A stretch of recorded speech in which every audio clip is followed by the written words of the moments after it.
evening, everyone. Can everyone hear me okay? Microphone on, picture looks good. As you may notice, I am appropriately attired in roughly period clothing for the time. We're going to be enjoying a little bit of H.P. Lovecraft tonight.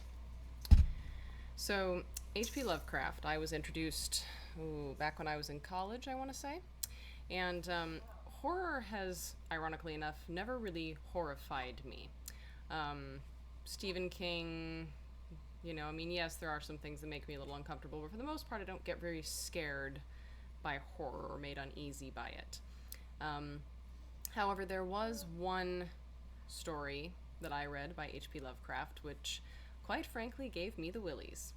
And that is a rarity for me.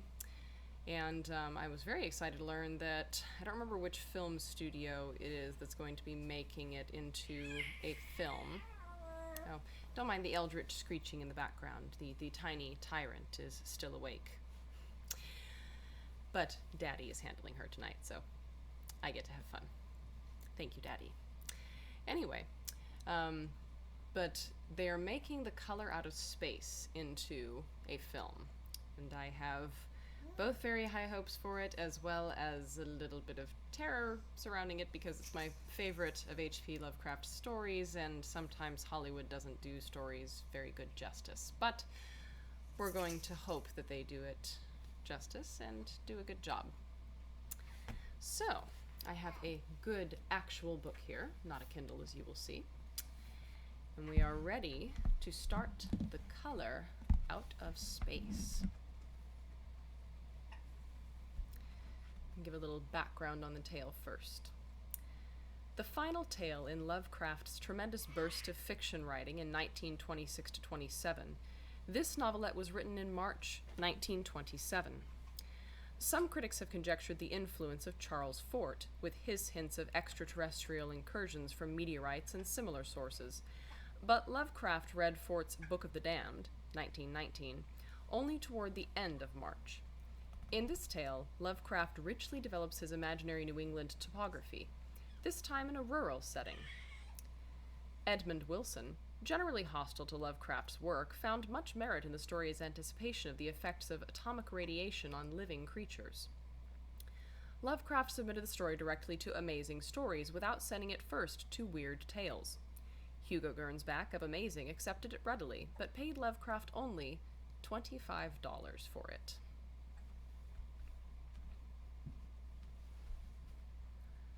West of Arkham, the hills rise wild, and there are valleys with deep woods that no axe has ever cut. There are dark, narrow glens where the trees slope fantastically, and where thin brooklets trickle without ever having caught the glint of sunlight. On the gentler slopes there are farms, ancient and rocky, with squat, moss-coated cottages brooding eternally over old New England secrets in the lee of great ledges. But these are all vacant now, the wide chimneys crumbling and the shingled sides bulging perilously beneath low gambrel roofs. The old folk have gone away, and foreigners do not like to live there. French Canadians have tried it, Italians have tried it, and the Poles have come and departed. It is not because of anything that can be seen or heard or handled, but because of something that is imagined. The place is not good for the imagination, and does not bring restful dreams at night. It must be this which keeps the foreigners away, for old Ammi Pierce has never told them of anything he recalls from the strange days. Ammi, whose head has been a little queer for years, is the only one who still remains, or who ever talks of the strange days, and he dares to do this because his house is so near the open fields and the traveled roads around Arkham. There was once a road over the hills and through the valleys, that ran straight where the blasted heath is now. But people ceased to use it, and a new road was laid curving far toward the south. Traces of the old one can still be found amidst the weeds of a returning wilderness, and some of them will doubtless linger even when half the hollows are flooded for the new reservoir. Then the dark woods will be cut down, and the blasted heath will slumber far below blue waters, whose surface will mirror the sky and ripple in the sun. And the secrets of the strange days will be one with the deep's secrets, one with the hidden lore of old ocean and all the mystery of primal earth. When I went into the hills and vales to survey for the new reservoir, they told me the place was evil. They told me, "This is Arkham." And because that is a very old town full of witch legends, I thought the evil must be something which grandmas had whispered to children through centuries. The name Blasted Heath seemed to me very odd and theatrical, and I wondered how it had come into the folklore of a Puritan people. Then I saw that dark westward tangle of glens and slopes for myself, and ceased to wonder at anything besides its own elder mystery. It was morning when I saw it, but shadow lurked always there. The trees grew too thickly, and their trunks were too big for any healthy New England wood. There was too much silence in the dim alleys between them, and the floor was too soft with the dank moss and mattings of infinite years of decay. In the open spaces, mostly along the line of the old road, there were little hillside farms, sometimes with all the buildings standing, sometimes with only one or two, and sometimes with only a lone chimney or a fast-filling cellar. Weeds and briars reigned, and furtive wild things rustled in the undergrowth. Upon everything was a haze of restlessness and oppression, a touch of the unreal and the grotesque, as if some vital element of perspective or chiaroscuro were awry. I did not wonder that the foreigners would not stay, for this was no region to sleep in. It was too much like the landscape of a Salvator Rosa, too much like some forbidden woodcut in a tale of terror. But even all this was not so bad as the Blasted Heath. I knew it the moment I came upon it at the bottom of a spacious valley, for no other name could fit such a thing, or any other thing fit such a name. It was as if the poet had coined the phrase from having seen this one particular region. It must, I thought as I viewed it, be the outcome of a fire. But why had nothing new ever grown over those 5 acres of gray desolation that sprawled open to the sky like a great spot eaten by acid in the woods and fields? It lay largely to the north of the ancient road line, but encroached a little on the other side. I felt an odd reluctance about approaching, and did so at last only because my business took me through and past it. There was no vegetation of any kind on that broad expanse, but only a fine gray dust or ash which no wind seemed ever to blow about. The trees near it were sickly and stunted, and many dead trunks stood or lay rotting at the rim. As I walked hurriedly by, I saw the tumbled bricks and stones of an old chimney and cellar upon my right, and the yawning black maw of an abandoned well whose stagnant vapors played strange tricks with the hues of the sunlight. Even the long, dark woodland climb beyond seemed welcome in contrast, and I marveled no more at the frightened whispers of Arkham people. There had been no house or ruin near. Even in the old days the place must have been lonely and remote.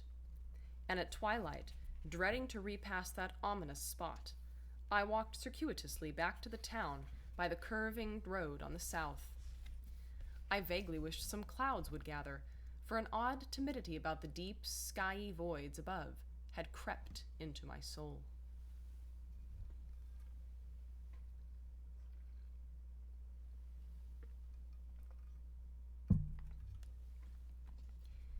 In the evening, I asked old people in Arkham about the Blasted Heath, and what was meant by that phrase, "strange days," which so many evasively muttered.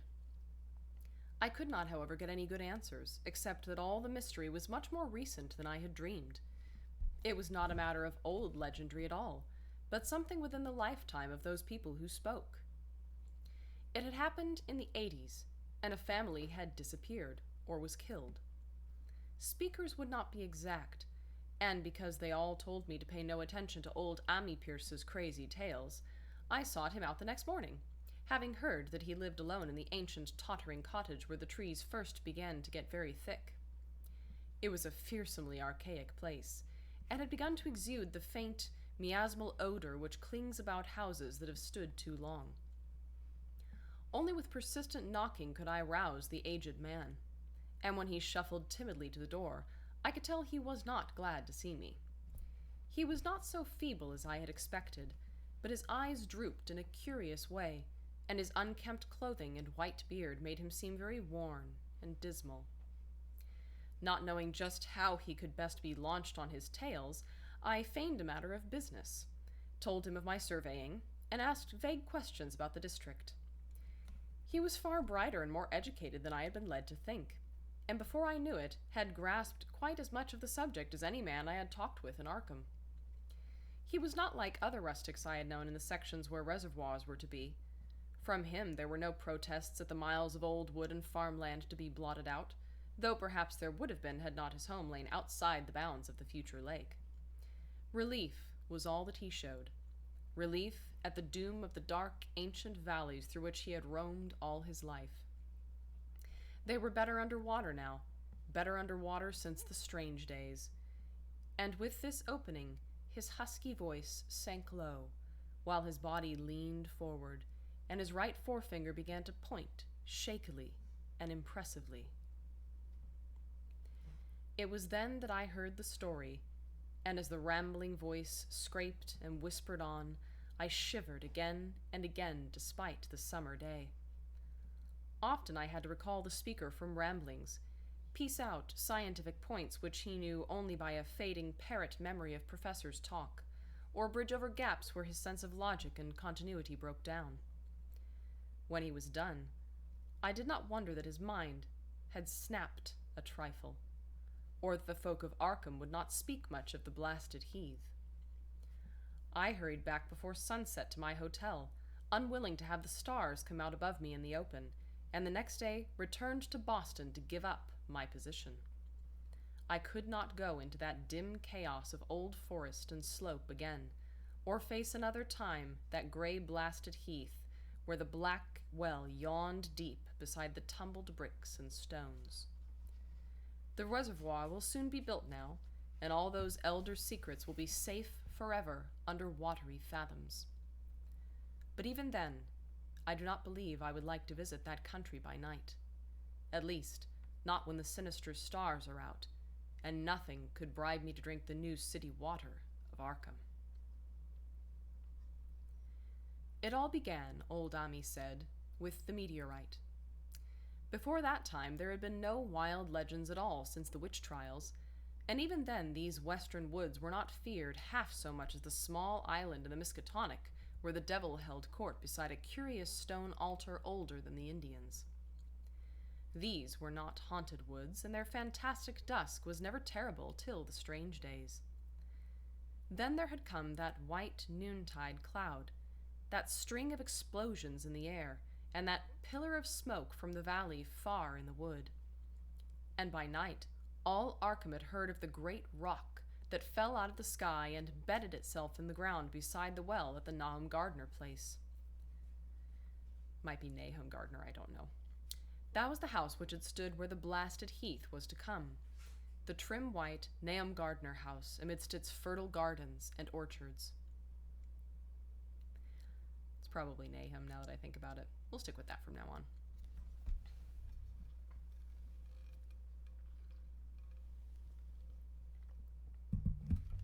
Nahum had come to town to tell people about the stone, and had dropped in at Ami Pierce's on the way. Ami was 40 then, and all the queer things were fixed very strongly in his mind. He and his wife had gone with the 3 professors from Miskatonic University, who hastened out the next morning to see the weird visitor from unknown stellar space, and had wondered why Nahum had called it so large the day before. It had shrunk, Nahum said as he pointed out the big brownish mound above the ripped earth and charred grass near the archaic well sweep in his front yard. But the wise man answered that stones do not shrink. Its heat lingered persistently, and Nahum declared it had glowed faintly in the night. The professors tried it with a geologist's hammer and found it was oddly soft. It was, in truth, so soft as to be almost plastic, and they gouged rather than chipped a specimen to take back to the college for testing. They took it in an old pail borrowed from Nahum's kitchen, for even the small piece refused to grow cool. On the trip back, they stopped at Ami's to rest, and seemed thoughtful when Mrs. Pierce remarked that the fragment was growing smaller and burning the bottom of the pail. Truly, it was not large, but perhaps they had taken less than they thought. The day after that, all this was in June of '82, the professors had trooped out again in a great excitement. As they passed Ami's, they told him what queer things the specimen had done, and how it had faded wholly away when they put it in a glass beaker. The beaker had gone too. And the wise men talked of the strange stone's affinity for silicon. It had acted quite unbelievably in that well-ordered laboratory, doing nothing at all and showing no occluded gases when heated on charcoal, being wholly negative in the borax bead, and soon proving itself absolutely non-volatile at any producible temperature, including that of the oxyhydrogen blowpipe. On an anvil, it appeared highly malleable, and in the dark, its luminosity was very marked. Stubbornly refusing to grow cool, it soon had the college in a state of real excitement, and when upon heating before the spectroscope, it displayed shining bands, unlike any known colors of the normal spectrum. There was much breathless talk of new elements, bizarre optical properties, and other things which puzzled men of science are wont to say when faced by the unknown. Hot as it was, they tested it in a crucible with all the proper reagents. Water did nothing. Hydrochloric acid was the same. Nitric acid and even aqua regia merely hissed and spattered against its torrid invulnerability. Ami had difficulty in recalling all these things, but recognized some solvents as I mentioned them in the usual order of use. There were ammonia and caustic soda, alcohol and ether, nauseous carbon disulfide, and a dozen others. But although the weight grew steadily less as time passed and the fragments seemed to be slightly cooling, there was no change in the solvents to show that they had attacked the substance at all. It was a metal, though, beyond a doubt. It was magnetic, for one thing.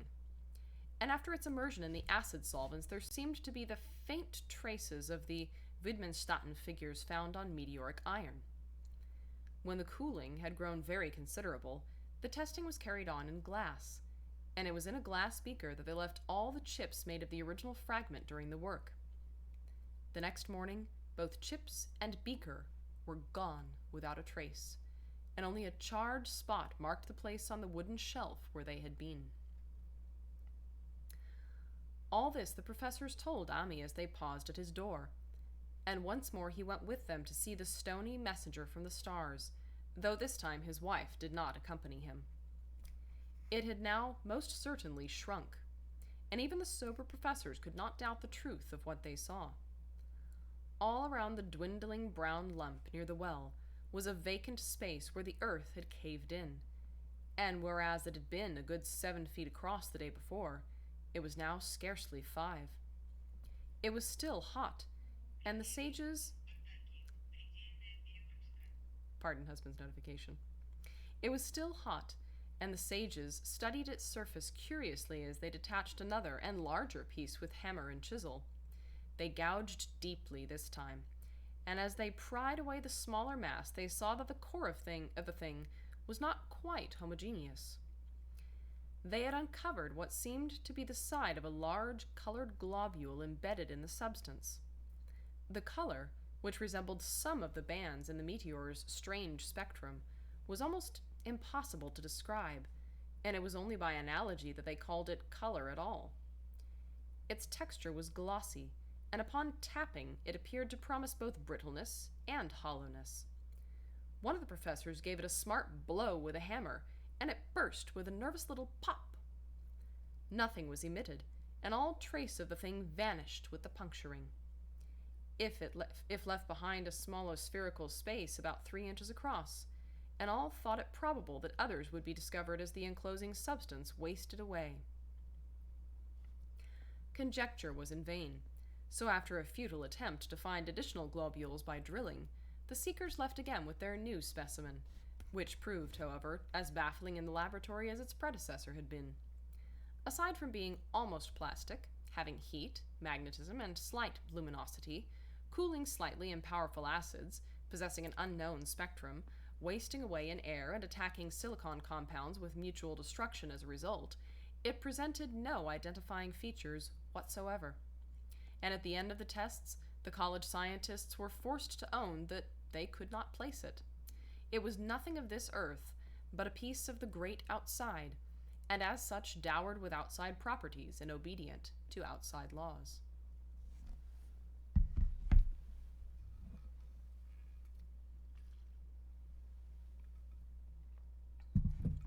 Allow me to take a brief hiatus. I have some tea sitting here that I have not finished brewing.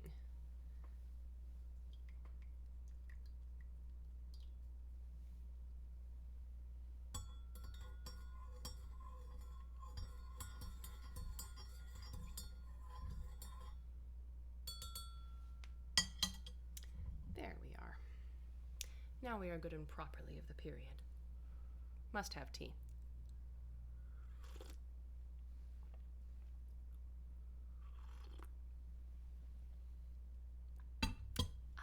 Much better.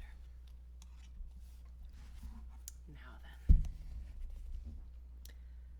That night, there was a thunderstorm, and when the professors went out to Nahum's the next day, they met with a bitter disappointment. The stone, magnetic as it had been, must have had some peculiar electrical property, for it had drawn the lightning, as Nahum said, with a singular persistence. 6 times within an hour, the farmers saw the lightning strike the furrow in the front yard, and when the storm was over, nothing remained but a ragged pit by the ancient well sweep, half choked with caved-in earth.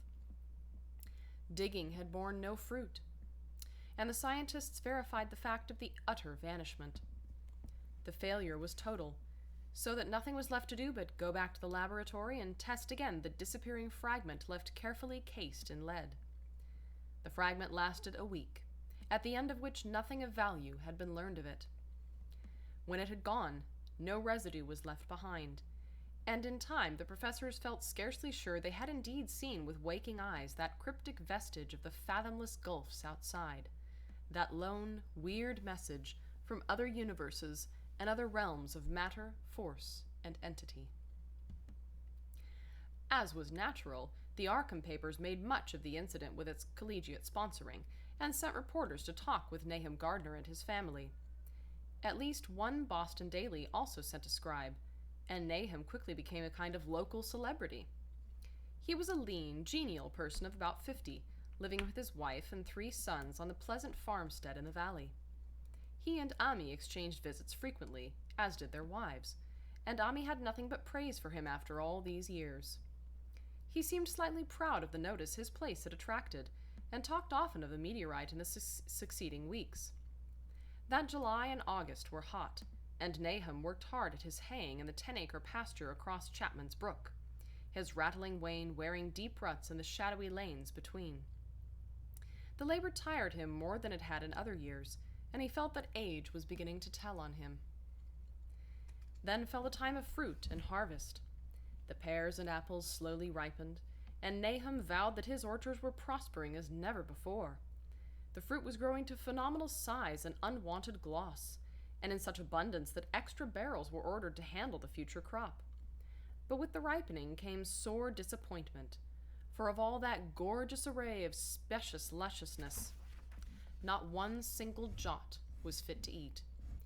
Into the fine flavor of the pears and apples had crept a stealthy bitterness and sickishness, so that even the smallest of bites induced a lasting disgust. It was the same with the melons and tomatoes, and Nahum sadly saw that his entire crop was lost.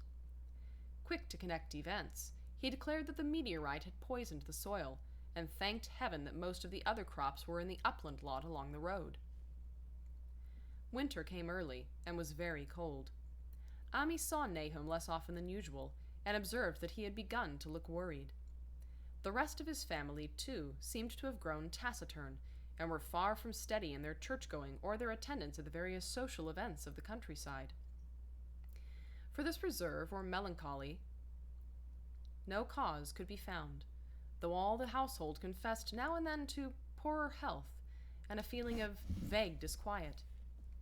Nahum himself gave the most definite statement of anyone when he said he was disturbed about certain footprints in the snow.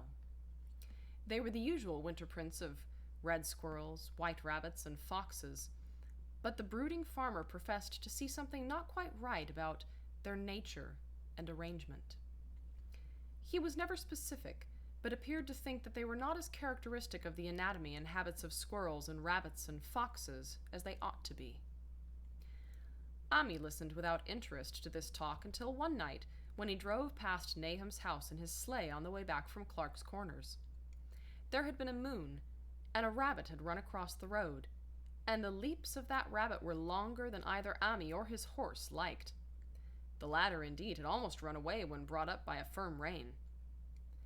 Thereafter, Ami gave Nahum's tales more respect, and wondered why the gardener dogs seemed so cowed and quivering every morning. They had, it developed, nearly lost the spirit to bark.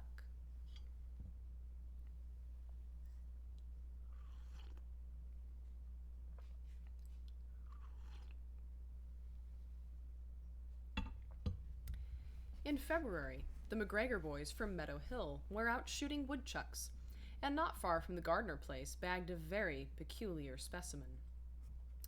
The proportions of its body seemed slightly altered in a queer way impossible to describe, while its face had taken on an expression which no one ever saw in a woodchuck before. The boys were genuinely frightened and threw the thing away at once, so that only their grotesque tales of it ever reached the people of the countryside. But the shying away of the horses near Nahum's house had now become an acknowledged thing, and all the basis for a cycle of whispered legend was fast taking form. People vowed that the snow melted faster around Nahum's than it did anywhere else, and early in March there was an odd discussion in Potter's General Store at Clark's Corners. Stephen Rice had driven past Gardner's in the morning and had noticed the skunk cabbages coming up through the mud by the woods across the road. Never were things of such size seen before, and they held strange colors that could not be put into any words. Their shapes were monstrous, and the horse had snorted at the odor which struck Stephen as wholly unprecedented.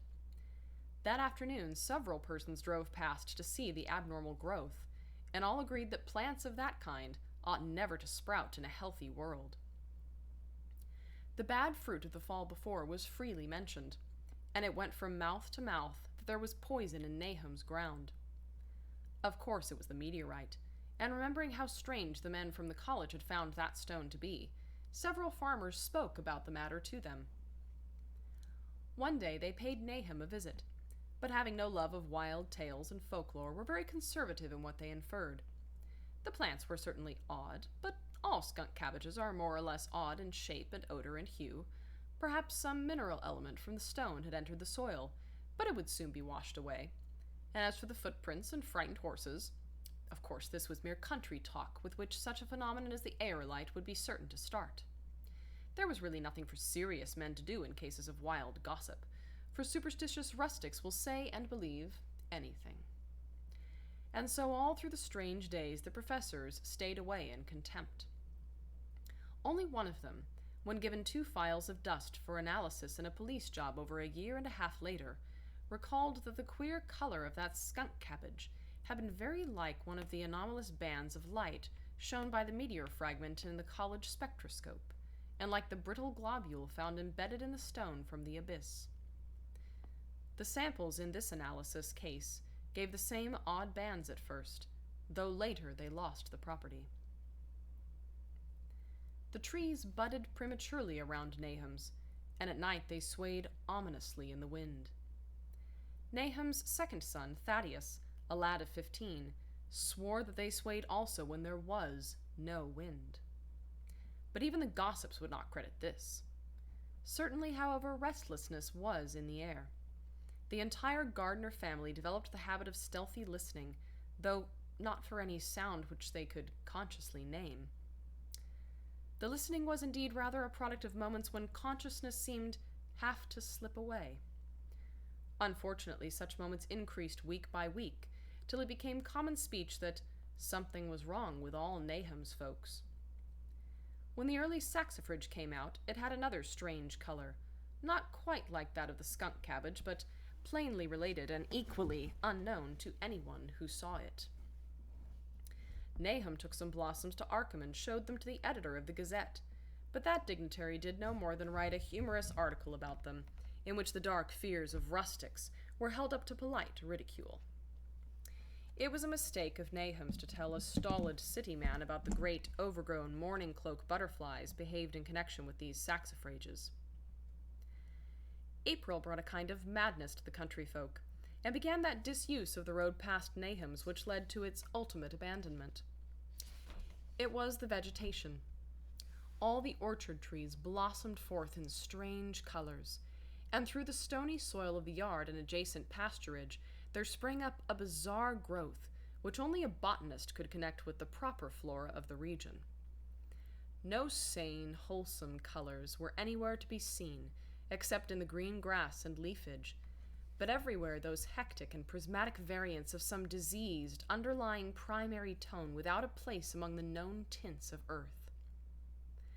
The Dutchman's breeches became a thing of sinister menace, and the bloodroots grew insolent in their chromatic perversion. Amy and the gardeners thought that most of the colors had a sort of haunting familiarity, and decided that they reminded one of the brittle globule in the meteor. Nahum plowed and sowed the 10-acre pasture and the upland lot, but did nothing with the land around the house. He knew it would be of no use, and hoped that the summer's strange growths would draw all the poison from the soil. He was prepared for almost anything now, and had grown used to the sense of something near him, waiting to be heard. The shunning of his house by neighbors told on him, of course, but it told on his wife more. The boys were better off, being at school each day, but they could not help being frightened by the gossip. Thaddeus, an especially sensitive youth, suffered the most.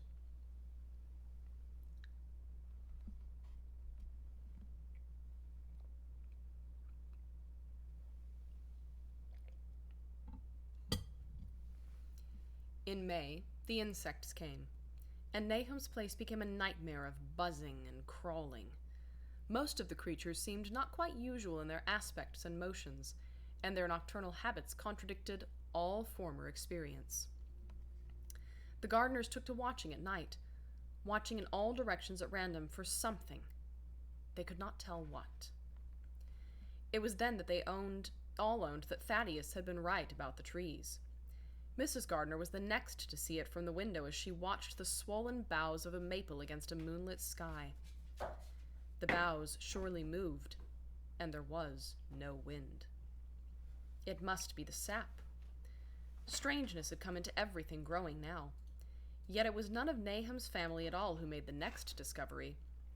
Familiarity had dulled them, and what they could not see was glimpsed by a timid windmill salesman from Bolton, who drove by one night in ignorance of the country legends. What he told in Arkham was given a short paragraph in the Gazette, and it was there that all the farmers, Nahum included, saw it first.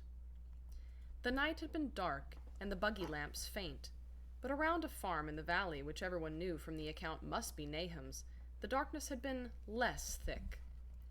A dim, though distinct, luminosity seemed to inhere in all the vegetation, grass, leaves, and blossoms alike, while at one moment a detached piece of the phosphorescence appeared to stir furtively in the yard near the barn. The grass had so far seemed untouched, and the cows were freely pastured in the lot near the house, but toward the end of May the milk began to be bad. Then Nahum had the cows driven to the uplands, after which the trouble ceased. Not long after this, the change in the grass and leaves became apparent to the eye. All the verdure was going gray, and was developing a highly singular quality of brittleness. Ami was now the only person who ever visited the place, and his visits were becoming fewer and fewer. When school closed, the gardeners were virtually cut off from the world, and sometimes let Ami do their errands in town. They were failing curiously, both physically and mentally, and no one was surprised when the news of Mrs. Gardner's madness stole around.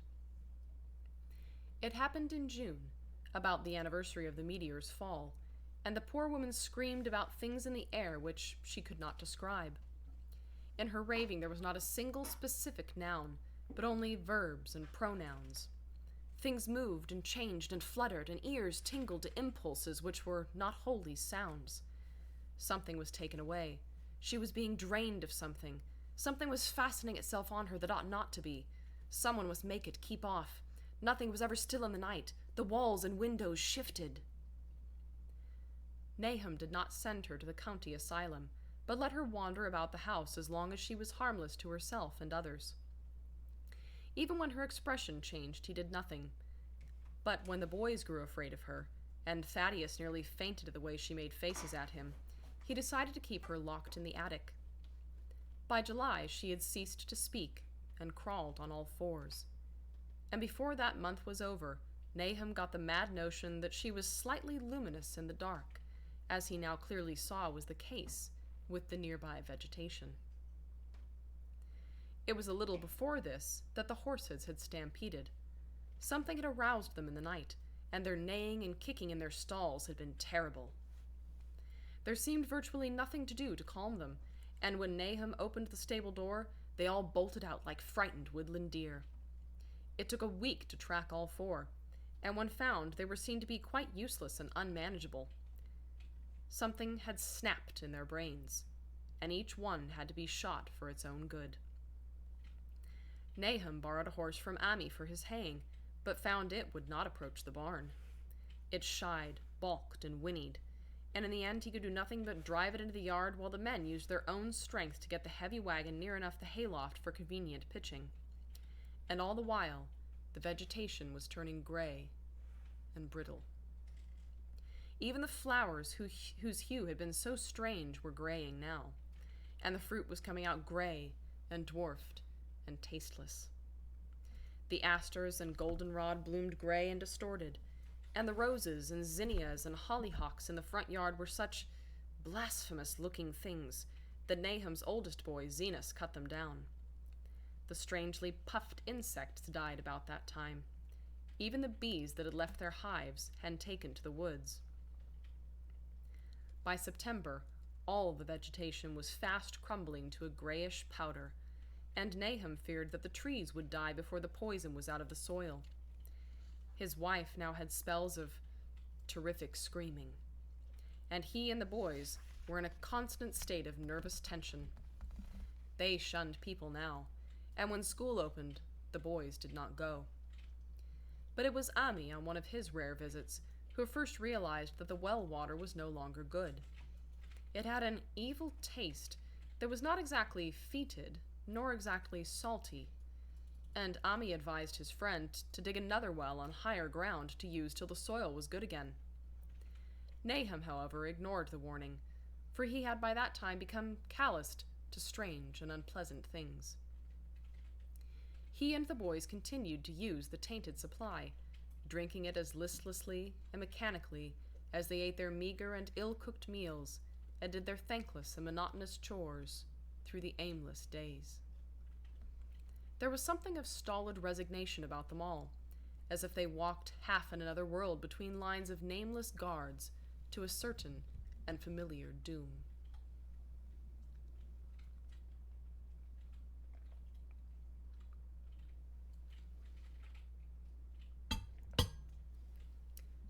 Thaddeus went mad in September after a visit to the well. He had gone with a pail and had come back empty-handed, shrieking and waving his arms and sometimes lapsing into an inane titter or a whisper about the moving colors down there. 2 in one family was pretty bad, but Nahum was very brave about it. He let the boy run about for a week until he began stumbling and hurting himself, and then he shut him in an attic room across the hall from his mother's. The way they screamed at each other from behind their locked doors was very terrible, especially to little Merwin, who fancied they talked in some terrible language that was not of earth. Merwin was getting frightfully imaginative, and his restlessness was worse after the shutting away of the brother who had been his greatest playmate. Almost at the same time, the mortality among the livestock commenced. Poultry turned grayish and died very quickly, their meat being found dry and noisome upon cutting.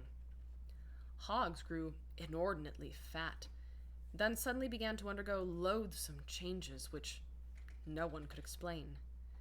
Their meat was of course useless, and Nahum was at his wits' end. No rural veterinary would approach his place, and the city veterinary from Arkham was openly baffled. The swine began growing gray and brittle and falling to pieces before they died, and their eyes and muzzles developed singular alterations. It was very inexplicable, for they had never been fed from the tainted vegetation.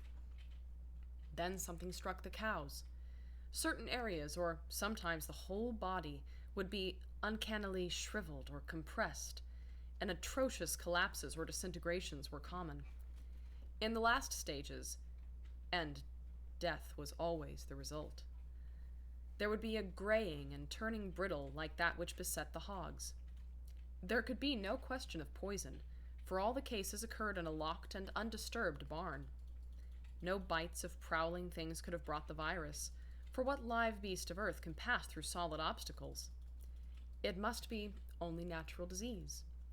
Yet what disease could wreak such results was beyond any mind's guessing. When the harvest came, there was not an animal surviving on the place, for the stock and poultry were dead, and the dogs had run away. These dogs, 3 in number, had all vanished one night and were never heard of again.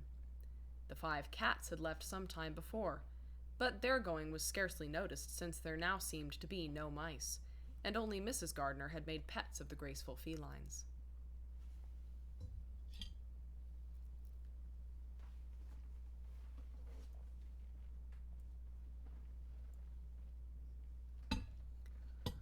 On the 19th of October, Nahum staggered into Amy's house with hideous news. The death had come to poor Thaddeus in his attic room, and it had come in a way which could not be told. Nahum had dug a grave in the railed family plot behind the farm, and had put therein what he found. There could have been nothing from outside, for the small barred window and locked door were intact, but it was much as it had been in the barn. Ami and his wife consoled the stricken man as best they could, but shuddered as they did so. Stark terror seemed to cling round the Gardners and all they touched, and the very presence of one in the house was a breath from regions unnamed and unnameable.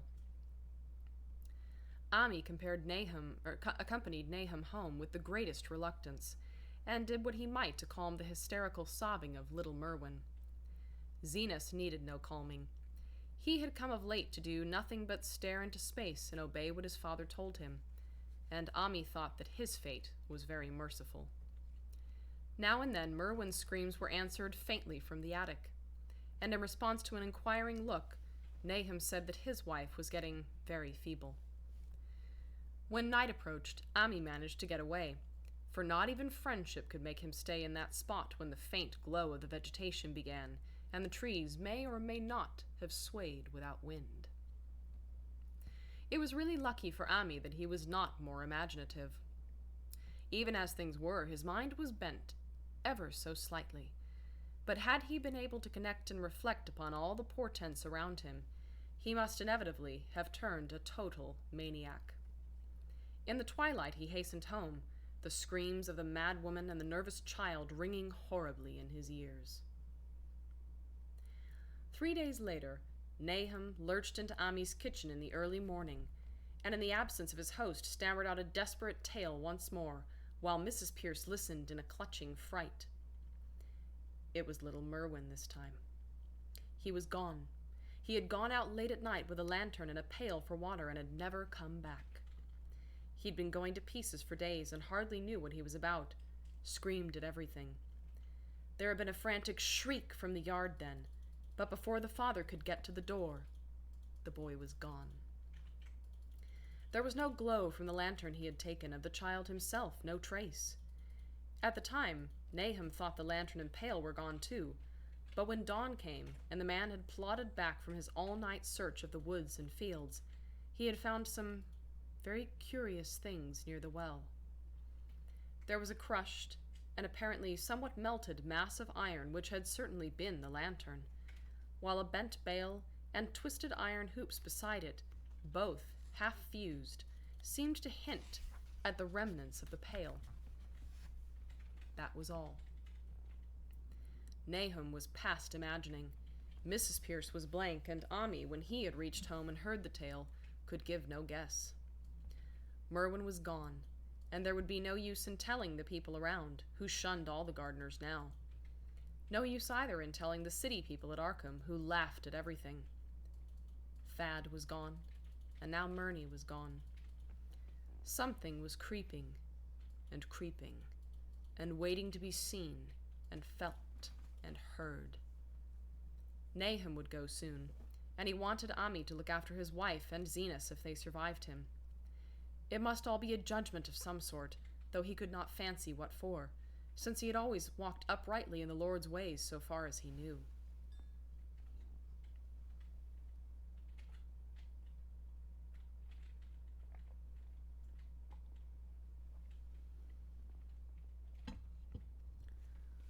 For over 2 weeks, Ami saw nothing of Nahum, and then, worried about what might have happened, he overcame his fears and paid the gardener place a visit.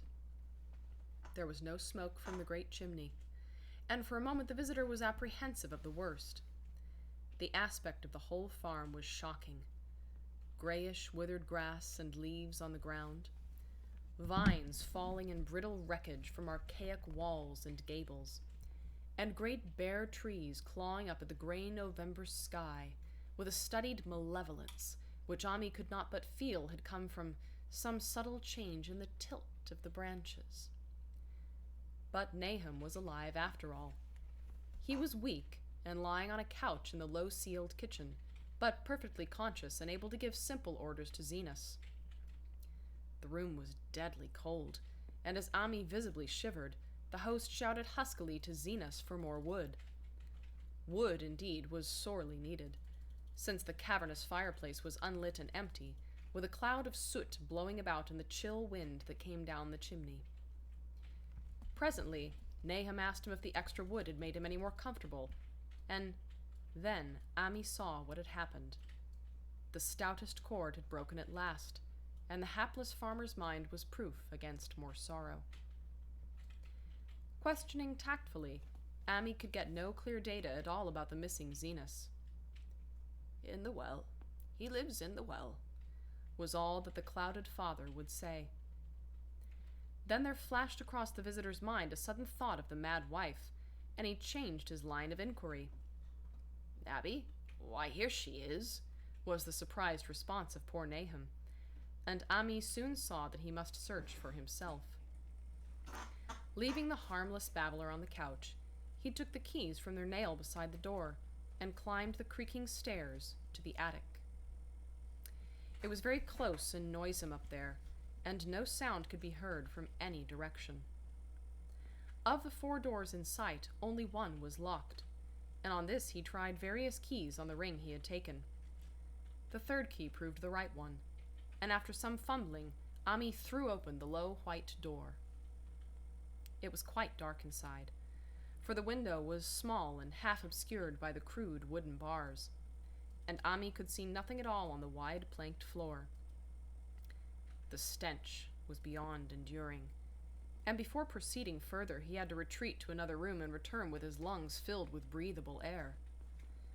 When he did enter, he saw something dark in the corner, and upon seeing it more clearly, he screamed outright.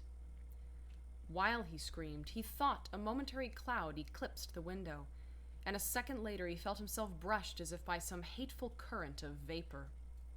Strange colors danced before his eyes, and had not a present horror numbed him, he would have thought of the globule in the meteor that the geologist's hammer had shattered, and of the morbid vegetation that had sprouted in the spring. As it was, he thought only of the blasphemous monstrosity which confronted him, and which all too clearly had shared the nameless fate of young Thaddeus and the livestock. But the terrible thing about this horror was that it very slowly and perceptibly moved as it continued to crumble. Ami would give me no added particulars to this scene, but the shape in the corner does not reappear in his tale as a moving object. There are things which cannot be mentioned, and what is done in common humanity is sometimes cruelly judged by the law. I gathered that no moving thing was left in that attic room, and that to leave anything capable of motion there would have been a deed so monstrous as to damn any accountable being to eternal torment. Anyone but a stolid farmer would have fainted or gone mad, but Ami walked conscious through that low doorway and locked the accursed secret behind him. There would be Nahum to deal with now. He must be fed and tended, and removed to some place where he could be cared for. Commencing his descent of the dark stairs, Ami heard a thud below him. He even thought a scream had been suddenly choked off, and recalled nervously the clammy vapor which had brushed by him in that frightful room above. What presence had his cry and entry started up? Halted by some vague fear, he heard still further sounds below. Indubitably, there was a sort of heavy dragging, and a most detestably sticky noise, as of some fiendish and unclean species of suction. With an associative sense goaded to feverish heights, he thought unaccountably of what he had seen upstairs. Good God, what eldritch dream world was this into which he had blundered? He dared move neither backward nor forward, but stood there, trembling at the black curve of the boxed-in staircase. Every trifle of the scene burned itself into his brain. The sounds, the sense of dread expectancy, the darkness, the steepness of the narrow steps, and merciful heaven, the faint but unmistakable luminosity of all the woodwork in sight, steps, sides, exposed laths, and beams alike. Then there burst forth a frantic whinny from Ami's horse outside, followed at once by a clatter which told of a frenzied runaway. In another moment, horse and buggy had gone beyond earshot, leaving the frightened man on the dark stairs to guess what had sent them. But that was not all. There had been another sound out there, a sort of liquid splash. Water. It must have been the well. He had left Hero untied near it, and a buggy wheel must have brushed the coping and knocked in a stone. And still the pale phosphorescence glowed in that detestably ancient woodwork. God, how old the house was! Most of it built before 1670, and the gambrel roof not later than 1730. A feeble scratching on the floor downstairs now sounded distinctly, and Ami's grip tightened on a heavy stick he had picked up in the attic for some purpose. Slowly nerving himself, he finished his descent and walked boldly toward the kitchen. But he did not complete the walk, because what he sought was no longer there. It had come to meet him, and it was still alive, after a fashion. Whether it had crawled, or whether it had been dragged by any external force, Ami could not say. But the death had been at it. Everything had happened in the last half hour, but collapse, graying, and disintegration were already far advanced. There was a horrible brittleness, and dry fragments were scaling off. Ami could not touch it, but looked horrifiedly into the distorted parody that had been a face. "What was it, Nahum? What was it?" he whispered, and the cleft, bulging lips were just able to crackle out a final answer. "Nothing. Nothing. The color. It burns. Cold and wet, but it burns. It lived in the well. I seen it. A kind of smoke, just like the flowers last spring. The well shone at night. Thad and Murney and Zenas, everything alive, sucking the life out of everything. In that stone. It must have come in that stone. Poisoned the whole place. Don't know what it wants. That round thing men from the college dug out in the stone. They smashed it. It was that same color, just the same like the flowers and plants. Must have been more of 'em. Seeds. Seeds. They growed. I seen it the first time this week. Must have got strong on Zenas. He was a big boy, full of life. It beats down your mind, and then gets ye, burns ye up, in the well water. You was right about that. Evil water. Zenas never come back from the well. Can't get away. Draws ye. Ye know summat's comin', but 'tain't no use. I seen it time and again sent Zenas was took. Where's Nobby, Ammi? My head's no good. Don't know how long sent I fed her. It'll get her if we ain't keerful. Just a color. Her face is getting to have that color sometimes towards night. And it burns and sucks. It come from some place where things ain't as they is here. One of them professors said so. He was right. Look out, Ammi. It'll do something more. Sucks the life out. But that was all. That which spoke could speak no more, because it had completely caved in. Ami laid a red-checked tablecloth over what was left and reeled out the back door into the fields. He climbed the slope to the 10-acre pasture and stumbled home by the north road and the woods. He could not pass the well from which his horse had run away. He had looked at it through the window and had seen that no stone was missing from the rim. Then the lurching buggy had not dislodged anything after all. The splash had been something else. Something which went into the well after it had done with poor Nahum. When Ami reached his house, the horse and buggy had arrived before him and thrown his wife into fits of anxiety. Reassuring her without explanations, he set out at once for Arkham and notified the authorities that the Gardner family was no more. He indulged in no details, but merely told of the deaths of Nahum and Nabby, that of Thaddeus being already known, and mentioned that the cause seemed to be the same strange ailment which had killed the livestock. He also stated that Merwin and Zenas had disappeared. There was considerable questioning at the police station, and in the end, Ami was compelled to take 3 officers to the Gardner farm, together with the coroner, the medical examiner, and the veterinary who had treated the diseased animals. He went much against his will, for the afternoon was advancing, and he feared the fall of night over that accursed place, but it was some comfort to have so many people with him.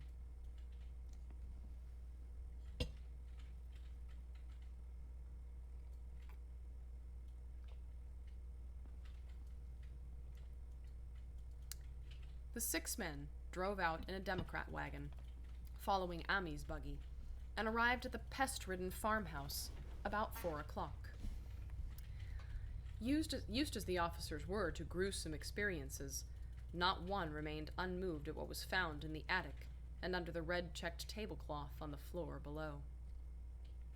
The whole aspect of the farm with its gray desolation was terrible enough, but those 2 crumbling objects were beyond all bounds. No one could look long at them, and even the medical examiner admitted that there was very little to examine. Specimens could be analyzed, of course, so he busied himself in obtaining them.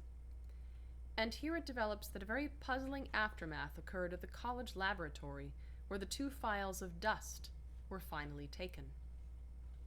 Under the spectroscope, both samples gave off an unknown spectrum, in which many of the baffling bands were precisely like those which the strange meteor had yielded in the previous year. The property of emitting this spectrum vanished in a month, and the dust thereafter consisted mainly of alkaline phosphates and carbonates. Ami would not have told the men about the well if he had thought they meant to do anything then and there. It was getting towards sunset, and he was anxious to be away. But he could not help glancing nervously at the stony curb by the great sweep, and when a detective questioned him, he admitted that Nahum had feared something down there, so much so that he had never even thought of searching it for Merwin or Zenas. After that, nothing would do but that they empty and explore the well immediately. So Amy had to wait trembling while pail after pail of rank water was hauled up and splashed on the soaking ground outside. The men sniffed in disgust at the fluid, and toward the last held their noses against the fetor they were uncovering. It was not so long a job as they had feared it would be, since the water was phenomenally low. There is no need to speak exactly of what they found. Merwin and Zenas were both there, in part, though the vestiges were mainly skeletal. There was also a small deer and a large dog in about the same state, and a number of bones of smaller animals. The ooze and slime at the bottom seemed inexplicably porous and bubbling, and a man who descended on handholds with a long pole found that he could sink the wooden shaft to any depth in the mud of the floor without meeting any solid obstruction. Twilight had now fallen, and lanterns were brought from the house. Then, when it was seen that nothing further could be gained from the well, everyone went indoors and conferred in the ancient sitting room, while the intermittent light of a spectral half-moon played wanly on the gray desolation outside. The men were frankly nonplussed by the entire case, and could find no convincing common element to link the strange vegetable conditions, the unknown disease of livestock and humans, and the unaccountable deaths of Merwin and Zenas in the tainted well. They had heard the common country talk, it is true, but could not believe that anything contrary to natural law had occurred. No doubt the meteor had poisoned the soil, but the illness of persons and animals who had eaten nothing grown in that soil was another matter. Was it the well water? Very possibly. It might be a good idea to analyze it, but what peculiar madness could have made both boys jump into the well? Their deeds were so similar, and the fragments showed that they had both suffered from the gray, brittle death. Why was everything so gray and brittle? It was the coroner, seated near a window overlooking the yard, who first noticed the glow about the well. Night had fully set in, and all the abhorrent grounds seemed faintly luminous with more than the fitful moonbeams. But this new glow was something definite and distinct, and appeared to shoot up from the black pit like a softened ray from a searchlight, giving dull reflections in the little ground pools where the water had been emptied. It had a very queer color, and as all the men clustered round the window, Ami gave a violent start. For this strange beam of ghastly miasma was to him of no unfamiliar hue. He had seen that color before, and feared to think what it might mean.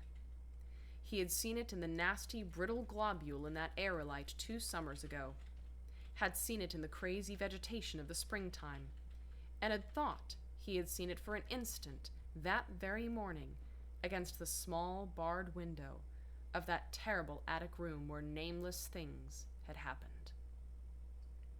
It had flashed there a second, and a clammy and hateful current of vapor had brushed past him, and then poor Nahum had been taken by something of that color. He had said so at the last, said it was like the globule and the plants. After that had come the runaway in the yard and the splash in the well, and now the well was belching forth to the night a pale, insidious beam of that same demonic tint. It does credit to the alertness of Ami's mind that he puzzled even at that tense moment over a point which was essentially scientific. He could not but wonder at his gleaning of the same impression from a vapor glimpsed in the daytime, against a window opening on the morning sky, and from a nocturnal exhalation seen as a phosphorescent mist against the black and blasted landscape. It wasn't right. It was against nature, and he thought of those terrible last words of his stricken friend. It come from some place where things ain't as they is here. One of them professors said so. All 3 horses outside, tied to a pair of shriveled saplings by the road, were now neighing and pawing frantically. The wagon driver started for the door to do something, but Ami laid a shaky hand on his shoulder. "Don't go out thar," he whispered. "They's more to this nor what we know. Nahum said something lived in the well that sucks your life out. He said it must be summat growed from a round ball like one we all seen in the meteor stone that fell a year ago June. Sucks and burns, he said, and is just a cloud of colour like that light out there now, that ye can hardly see and can't tell what it is. Nahum thought it feeds on everything living and gets stronger all the time. He said he's seen it this last week. It must be something from far away off in the sky, like the men from the college last year says the meteor stone was. The way it's made and the way it works ain't like no way of God's world. It's summat from beyond. So the men paused indecisively as the light from the well grew stronger, and the hitched horses pawed and whinnied in increasing frenzy. It was truly an awful moment. With terror in that ancient and accursed house itself, 4 monstrous sets of fragments, 2 from the house and 2 from the well, in the woodshed behind, and that shaft of unknown and unholy iridescence from the slimy depths in front. Ami had restrained the driver on impulse, forgetting how uninjured he himself was after the clammy brushing of that colored vapor in the attic room, but perhaps it is just as well that he acted as he did. No one will ever know what was abroad that night. And though the blasphemy from beyond had not so far hurt any human of unweakened mind, there is no telling what it might not have done at that last moment, and with its seemingly increased strength and the special signs of purpose it was soon to display beneath the half-clouded, moonlit sky. All at once, one of the detectives at the window gave a short, sharp gasp. The others looked at him, and then quickly followed his own gaze upward to the point at which its idle straying had been suddenly arrested. There was no need for words. What had been disputed in country gossip was disputable no longer, and it is because of the thing which every man of that party agreed in whispering later on that the strange days are never talked about in Arkham. It is necessary to premise that there was no wind at that hour of the evening. One did arise not long afterward, but there was absolutely none then. Even the dry tips of the lingering hedge mustard, gray and blighted, and the fringe on the roof of the standing Democrat wagon were unstirred. And yet, amid that tense, godless calm, the high, bare boughs of all the trees in the yard were moving. They were twitching morbidly and spasmodically, clawing in convulsive and epileptic madness at the moonlit clouds, scratching impotently in the noxious air as if jerked by some alien and bodiless line of linkage, with subterrane horrors writhing and struggling below the black roots. Not a man breathed for several seconds. Then a cloud of darker depth passed over the moon, and the silhouette of clutching branches faded out momentarily. At this there was a general cry, muffled with awe, but husky and almost identical from every throat. For the terror had not faded with the silhouette, and in a fearsome instant of deeper darkness, the watchers saw wriggling at that tree-top height 1,000 tiny points of faint and unhallowed radiance, tipping each bough like the fire of St. Elmo, or the flames that came down on the apostles' heads at Pentecost.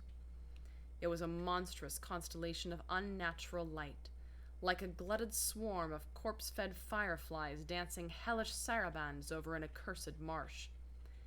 And its color was that same nameless intrusion which Ami had come to recognize and dread.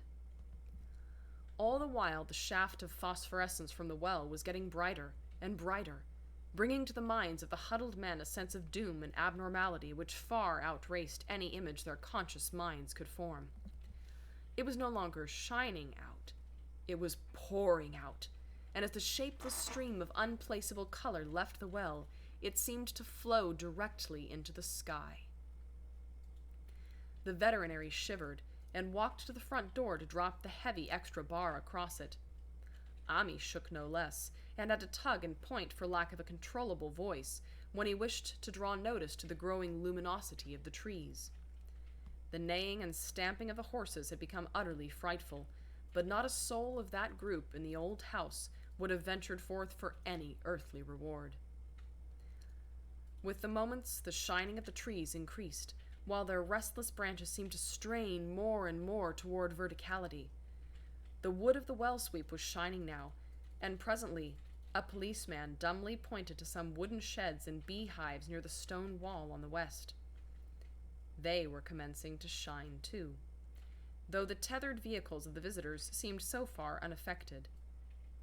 Then there was a wild commotion and clopping in the road, and as Ami quenched the lamp for better seeing, they realized that the span of frantic grays had broke their sapling and run off with the Democrat wagon. The shock served to loosen several tongues, and embarrassed whispers were exchanged. "It spreads on everything organic that's been around here," muttered the medical examiner. No one replied, but the man who had been in the well gave a hint that his long pole must have stirred up something intangible. "It was awful," he added. "There was no bottom at all, just ooze and bubbles and the feeling of something lurking under there." Ami's horse still pawed and screamed deafeningly in the road outside, and nearly drowned its owner's faint quaver as he mumbled his formless reflections. "It come from that stone. It growed down there. It got everything living. It fed itself on a mind and body. Thad and Murney, Zenas and Nabby, Nahum was the last. They all drunk the water. It got strong on 'em. It came from beyond. What things ain't like they be here. Now it's going home."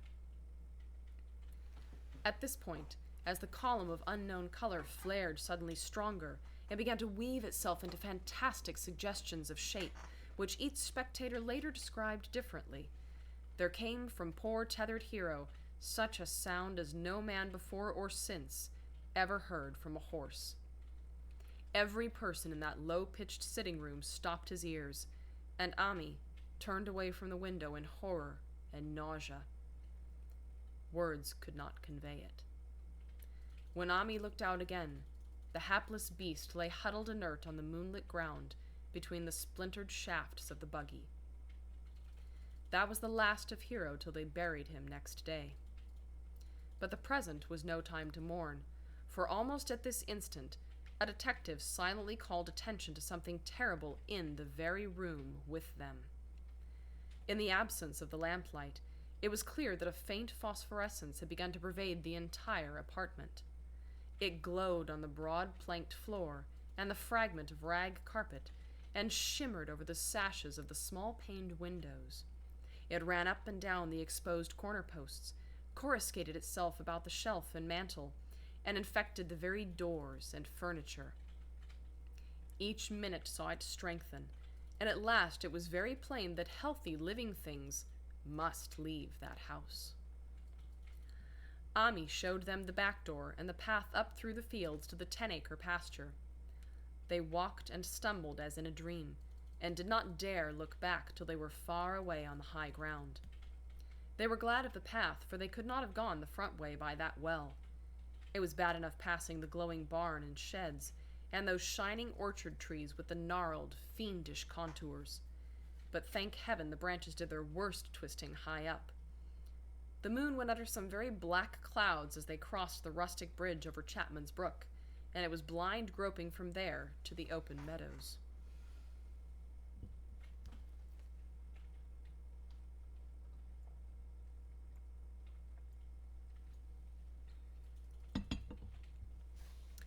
When they looked back toward the valley and the distant Gardner place at the bottom, they saw a fearsome sight. All the farm was shining with the hideous, unknown blend of color. Trees, buildings, and even grass and herbage as had not been wholly changed to the lethal gray brittleness. The boughs were all straining skyward, tipped with tongues of foul flame, and lambent tricklings of the same monstrous fire were creeping about the ridgepoles of the house, barn, and sheds. It was a scene from a vision of Fuseli, and over all the rest reigned that riot of luminous amorphousness, that alien and undimensioned rainbow of cryptic poison from the well, seething, feeling, lapping, reaching, scintillating, straining, and malignly bubbling in its cosmic and unrecognizable chromaticism. Then, without warning, the hideous thing shot vertically upward toward the sky like a rocket or meteor, leaving behind no trail, and disappearing through a round and curiously regular hole in the clouds before any man could gasp or cry out. No watcher can ever forget that sight, and Ami stared blankly at the stars of Cygnus, Deneb twinkling above the others, where the unknown color had melted into the Milky Way. But his gaze was at the next moment called swiftly to earth by the crackling in the valley. It was just that. Only a wooden ripping and crackling, and not an explosion as so many others of the party vowed. Yet the outcome was the same.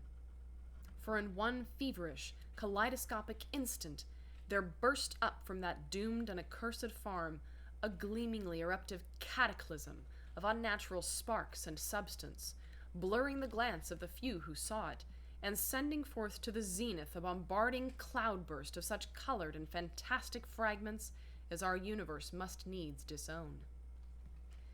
Through quickly reclosing vapors, they followed the great morbidity that had vanished, and in another second they had vanished too. Behind and below was only a darkness to which the men dared not return, and all about was a mounting wind which seemed to sweep down in black, frore gusts from interstellar space. It shrieked and howled and lashed the fields and distorted woods in a mad cosmic frenzy, till soon the trembling party realized it would be no use waiting for the moon to show what was left down there at Nahum's. Too awed even to hint theories, the 7 shaking men trudged back toward Arkham by the north road. Ami was worse than his fellows, and begged them to see him inside his own kitchen instead of keeping straight on to town. He did not wish to cross the nighted, wind-whipped woods alone to his home on the main road, for he had an added shock that the others were spared, and was crushed forever with a brooding fear he dared not even mention for many years to come. As the rest of the watchers on that tempestuous hill had stolidly set their faces toward the road, Ami had looked back an instant at the shadowed valley of desolation so lately sheltering his ill-starred friend. And from that stricken, faraway spot, he had seen something feebly rise, only to sink down again upon the place from which the great, shapeless horror had shot into the sky. It was just a color, but not any color of our earth or heavens. And because Ami recognized that color, and knew that this last, faint remnant must still lurk down there in the well, he has never been quite right since. Ami would never go near the place again. It is over half a century now since the horror happened, but he has never been there, and will be glad when the new reservoir blots it out. I shall be glad too, for I do not like the way the sunlight changed color around the mouth of that abandoned well I passed. I hope the water will always be very deep, but even so, I shall never drink it. I do not think I shall visit the Arkham country hereafter. 3 of the men who had been with Ami returned the next morning to see the ruins by daylight, but there were not any real ruins. Only the bricks of the chimney, the stones of the cellar, some mineral and metallic litter here and there, and the rim of that nefandous well. Save for Ami's dead horse, which they towed away and buried, and the buggy which they shortly returned to him, everything that had ever been living had gone. 5 eldritch acres of dusty gray desert remained, nor has anything ever grown there since. To this day it sprawls open to the sky like a great spot eaten by acid in the woods and fields, and the few who have ever dared glimpse it in spite of the rural tales have named it the Blasted Heath. The rural tales are queer. They might be even queerer if city men and college chemists could be interested enough to analyze the water from that disused well, or the gray dust that no wind seems ever to disperse. Botanists, too, ought to study the stunted flora on the borders of that spot, for they might shed light on the country notion that the blight is spreading, little by little, perhaps an inch a year. People say the color of the neighboring herbage is not quite right in the spring, and that wild things leave queer prints in the light winter snow. Snow never seems quite so heavy on the Blasted Heath as it is elsewhere. Horses, the few that are left in this motor age, grow skittish in the silent valley, and hunters cannot depend on their dogs too near the splotch of grayish dust. They say the mental influences are very bad too. Numbers went queer in the years after Nahum's taking, and always they lacked the power to get away. Then the stronger-minded folk all left the region, and only the foreigners tried to live in the crumbling old homesteads. They could not stay, though, and one sometimes wonders what insight beyond ours their wild, weird stories of whispered magic have given them. Their dreams at night, they protest, are very horrible in that grotesque country, and surely the very look of the dark realm is enough to stir a morbid fancy. No traveler has ever escaped a sense of strangeness in those deep ravines, and artists shiver as they paint thick woods whose mystery is as much of the spirit as of the eye. I myself am curious about the sensation I derived from my one lone walk before Ami told me his tale. When twilight came, I had vaguely wished some clouds would gather, for an odd timidity about the deep, skyey voids above had crept into my soul. Do not ask me for my opinion. I do not know. That is all. There was no one but Ami to question, for Arkham people will not talk about the strange days, and all 3 professors who saw the aerolite and its colored globule are dead. There were other globules. Depend upon that. One must have fed itself and escaped, and probably there was another which was too late. No doubt it is still down the well. I know there was something wrong with the sunlight I saw above that miasmal brink. The rustics say the blight creeps an inch a year, so perhaps there is a kind of growth or nourishment even now. But whatever daemon hatchling is there, it must be tethered to something or else it would quickly spread. Is it fastened to the roots of those trees that claw the air? One of the current Arkham tales is about fat oaks that shine and move as they ought not to do at night. What it is, only God knows. In terms of matter, I suppose the thing Ami described would be called a gas, but this gas obeyed laws that are not of our cosmos. This was no fruit of such worlds and suns as shine on the telescopes and photographic plates of our observatories.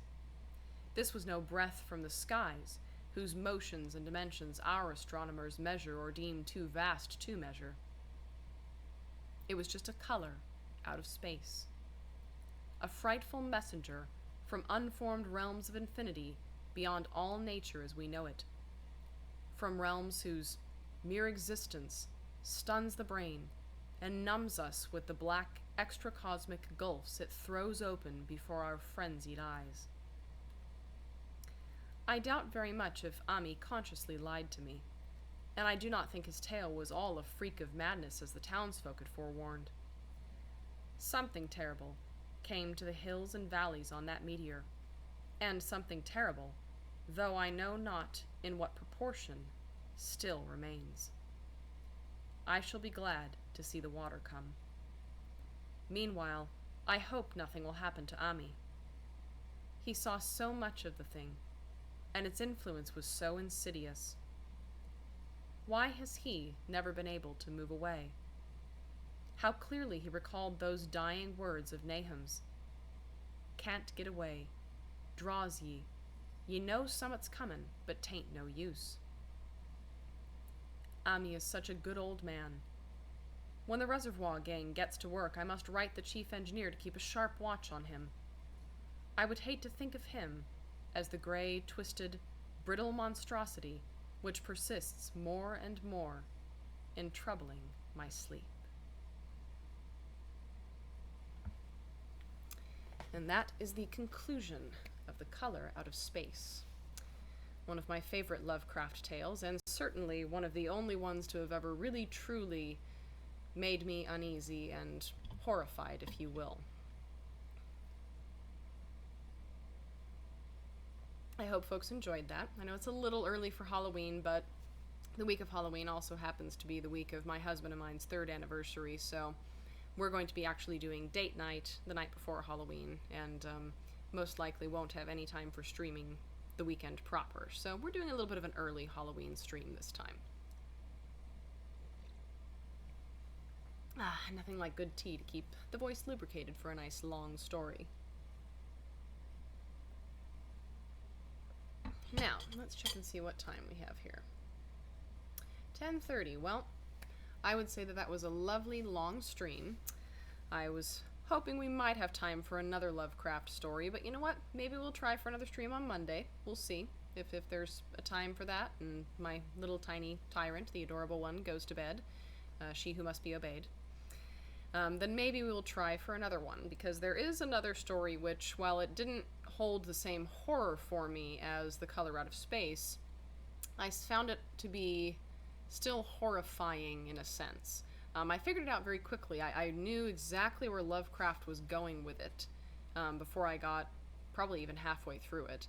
It is called The Lurking Fear. It's not one of his better known ones, I don't believe, although it could be that, it's just in the circles that I sort of ran in that it was not mentioned as much, but I found it to be a very fascinating and rather grotesque tale.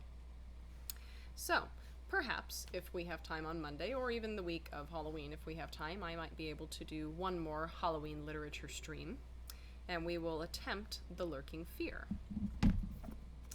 In the meantime, I hope that everyone has a very pleasant evening, and if I don't see you before Halloween, have a very pleasant holiday. I hope that those with children get to take them trick-or-treating, if that is your thing. And may you get lots of candy or lots of whatever you desire this Halloween season. All right? Until next time, thank you for dropping in. I hope everybody has a good night. Okay? And I will see you next time. Bye.